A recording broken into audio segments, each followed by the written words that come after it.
नमस्कार दोस्तों, मैं हूं अतुल सिंह। स्वागत है आपका नीति टॉक्स विद अतुल में।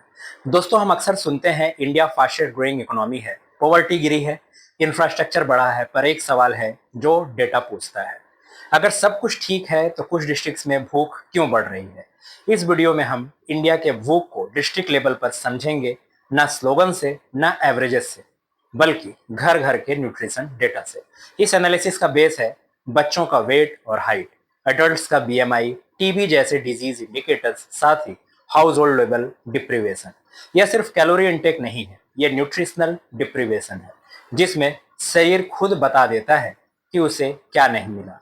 इसलिए हंगर यहाँ एक बायोलॉजिकल रियलिटी बन जाती है, सिर्फ इकोनॉमिक नंबर नहीं। स्टेट एवरेजेस एक इल्यूजन होता है। एग्जाम्पल देखें तो एक स्टेट का एवरेज ठीक हो सकता है, पर उसी स्टेट का कुछ डिस्ट्रिक्ट में एक्सट्रीम डिप्रीवेशन होती है।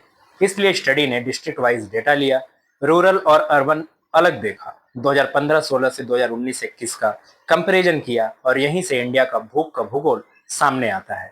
ओवरऑल पिक्चर की बात करें तो नेशनल लेवल पर न्यूट्रिशनल डिप्रीवेशन में थोड़ी कमी दिखती है, पर जब जूम करते हैं कई डिस्ट्रिक्ट में एक्सट्रीम डिप्रीवेशन बढ़ी है। मतलब एवरेज इंप्रूव हो रहा है पर सब इंप्रूव नहीं हो रहे। ये इनइक्वालिटी का क्लियर सिग्नल देता है। एक कॉमन मिथ ये भी है कि भूख सिर्फ गांव की प्रॉब्लम है, पर डेटा कहता है रूरल एरियाज में डिप्रीवेशन ज्यादा है, पर अर्बन स्लम्स में कंडीशन और भी वोलाटाइल है। अर्बन डिप्रीवेशन का पैटर्न अगर देखें तो informal jobs, migrant house holds, high food prices, public services का वीक एक्सेस, इसलिए शहरों की भूख ज्यादा इनविजिबल होती है पर कम नहीं। ईस्टर्न इंडिया के कई डिस्ट्रिक्ट्स, सेंट्रल इंडिया के ट्रेबल बेल्ट्स, कुछ नॉर्थ ईस्ट पॉकेट्स, साथ ही कुछ लार्ज स्टेट्स के स्पेसिफिक रीजन्स, ये रैंडम नहीं है। ये वही जगह हैं जहां पॉवर्टी परसिस्टेंट है, पब्लिक हेल्थ वीक है, सोशल एक्सक्लूजन ज्यादा है, न्यूट्रिशनल स्कीम्स का इम्पैक्ट लिमिटेड है। एक इंटरेस्टिंग फाइंडिंग ये आई कि लार्ज स्टेट्स में डिप्रीवेशन का स्प्रेड ज्यादा अनइवन होता है। मतलब कुछ डिस्ट्रिक्ट्स बहुत इंप्रूव करते हैं, कुछ बिल्कुल पीछे रह जाते हैं। स्मॉल स्टेट्स या यूनियन टेरिटरीज में मॉनिटरिंग मॉनिटरिंग रिलेटिवली बेटर है, पर रिसोर्सेज लिमिटेड है। इसलिए गवर्नेंस का स्केल भी मैटर करता है। कुछ शहरी डिस्ट्रिक्ट्स में एवरेज न्यूट्रिशन इंप्रूव दिख रही है, पर जब डिस्ट्रीब्यूशन देखा जाता है तो अपर इनकम हाउस होल्ड बेटर हो जाते हैं, लोअर इनकम हाउस होल्ड वहीं के वहीं रह जाते हैं। इसलिए एवरेज इंप्रूव होता है पर इनक्वालिटी और गहरी होती चली जाती है। डेटा क्लियरली दिखाता है कि टीबी और माल न्यूट्रिशन एक दूसरे को फीड करते हैं। अंडर न्यूट्रिशन इम्यूनिटी कम करता है, डिजीज इनकम और फूड एक्सेस और गिरा देता है। इस साइकिल से निकलने के लिए सिर्फ राशन काफी नहीं होता, हेल्थ और न्यूट्रिशन को साथ देखना पड़ता है। एक ही पॉलिसी सब डिस्ट्रिक्ट्स के लिए काम नहीं करती है। पर क्यों? क्योंकि डेमोग्राफी अलग होती है, डिजीज प्रोफाइल अलग होती है, लिवलीहुड स्ट्रक्चर अलग होता है, साथ में अर्बनाइजेशन का लेवल भी अलग होता है। इसीलिए one size fits all nutrition policy fail होती है। इंडिया में भूख कम हो रही है, पर अनइवन तरीके से। कुछ डिस्ट्रिक्ट्स आगे बढ़ रहे हैं, कुछ वहीं अटके हुए हैं, कुछ और भी पीछे हो रहे हैं। और जब तक हम डिस्ट्रिक्ट को यूनिट नहीं बनाएंगे, न्यूट्रिशन को हेल्थ से नहीं जोड़ेंगे, अर्बन भूख को एक्सेप्ट नहीं करेंगे, तब तक जीरो हंगर सिर्फ स्लोगन रहेगा। इस पूरे एनालिसिस का सबसे कठिन हिस्सा मेथोडोलॉजी है, लेकिन मैं इसे सीधी भाषा में समझाता हूँ। यहाँ भूख को सिर्फ एक इंडिकेटर से नहीं नापते, सिर्फ कैलोरी इनटेक नहीं, सिर्फ राशन कार्ड नहीं, सिर्फ पॉवर्टी लाइन नहीं। यहाँ भूख को हाउस होल्ड लेवल पर बायोलॉजिकल सिग्नल से नापा जाता है। बच्चों का वेट हाइट रेशियो, एडल्ट्स का बीएमआई, टीबी जैसे डिजीज मार्कर्स, मल्टीपल डिप्रीवेशन एक साथ। इस अप्रोच का मतलब है अगर घर के एक से ज्यादा सदस्य न्यूट्रिशन से वंचित हैं तो पूरा हाउस होल्ड रिस्क में है। ये भूख का कलेक्टिव मेजर होता है, सिर्फ इंडिविजुअल नहीं। But why multi indicator approach ज्यादा सच बोलता है? क्योंकि सिंगल इंडिकेटर का प्रॉब्लम ये है, कैलोरी इनटेक बोल सकता है ठीक, पर बॉडी बोल सकती है कमजोर। इसलिए बीएमआई और child indicators, disease burden, house hold aggregation, ये सब मिलाकर बताता है कहीं खाना मिल रहा है पर पोषण एब्जॉर्ब नहीं हो रहा। ये इंडिया जैसे देश के लिए बहुत क्रिटिकल इंसाइट है।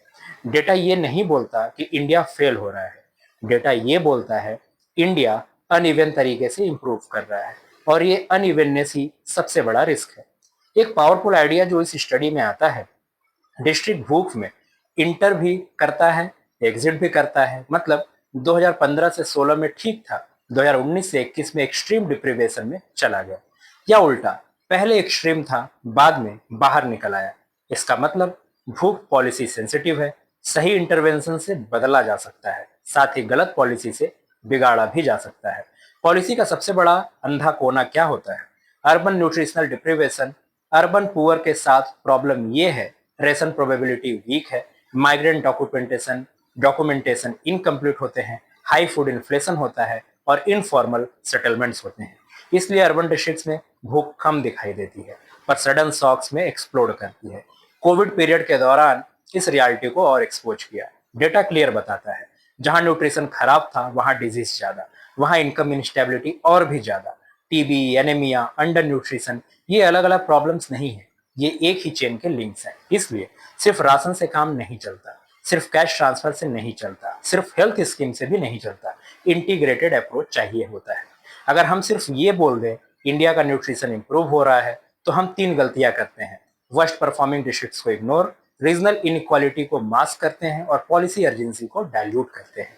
इसलिए डिस्ट्रिक्ट स्पेसिफिक डायग्नोसिस और डिस्ट्रिक्ट स्पेसिफिक ट्रीटमेंट अब आते हैं सबसे इंपॉर्टेंट आइडिया पर, न्यूट्रिशन फेडरलिज्म। इसका मतलब स्टेट्स के अंदर डिस्ट्रिक्ट्स को ऑटोनॉमी, लोकल हेल्थ और nutrition planning, central guidelines, local education, साथ ही डिस्ट्रिक्ट लेवल अकाउंटेबिलिटी। न्यूट्रिशन का फ्यूचर सिर्फ दिल्ली से डिक्टेट नहीं हो सकता, जिला परिषद, urban local bodies, health officers के साथ होगा। डेटा का बेस पर कुछ क्लियर प्रायोरिटीज निकलती हैं, जैसे high burden districts, nutrition, TB, maternal health integration, intensive monitoring. Transition district जैसे shock protection, food price stabilisation, employment continuity. Urban hotspot जो है वहां पर migrant friendly PDS, community kitchens, nutrition surveillance. आज मॉनिटरिंग का मतलब होता है एक सर्वे 5 साल बाद दूसरा। फ्यूचर का मॉनिटरिंग है रियल टाइम इंडिकेटर्स, हेल्थ और nutrition dashboard, district alerts, early warning systems. भूख को तभी रोका जा सकता है जब उसे टाइम पर देखा जाए। इंडिया का पैराडॉक्स ये है, फूड प्रोडक्शन रिकॉर्ड हाई पर है, बफर स्टॉक भरे हुए हैं, पर कुछ डिस्ट्रिक्ट में भूख परसिस्टेंट है। इसका मतलब प्रॉब्लम अवेलेबिलिटी की नहीं है, प्रॉब्लम एक्सेस की है, एब्जॉर्प्शन की है और इक्विटी की है। और ये इकोनॉमिक ग्रोथ से ऑटोमेटिक सॉल्व नहीं होती। भूख सिर्फ खाली पेट का नाम नहीं है, भूख एक भूगोल है जो कुछ जिलों में सिमट जाता है और कुछ जिलों को कभी छोड़ता ही नहीं। अगर इंडिया को विकसित भारत बनना है तो न्यूट्रिशन को सेंटर में रखना जरूरी है। एवरेजेस से बाहर निकलकर सोचना होगा, जिलों को सुनना होगा और डेटा को सिर्फ रिपोर्ट नहीं, एक्शन का सिग्नल भी बनाना होगा। Thank you.